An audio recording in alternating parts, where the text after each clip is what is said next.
पंतप्रधान आले होते आज तुमच्या मतदारसंघात, आले होते का नाही?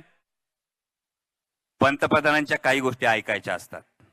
मोठा माणूस, मोठं पद, ऐकायला पाहिजे आपण.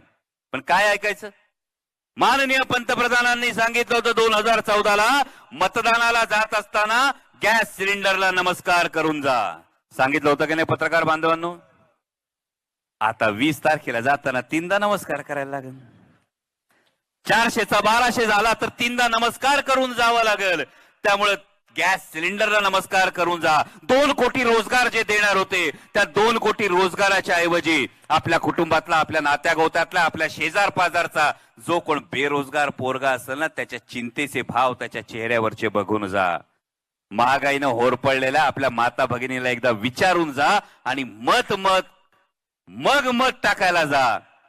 ईव्हीएम ला 3 नंबर दाबण्याशिवाय आपल्या समोर पर्याय नाही.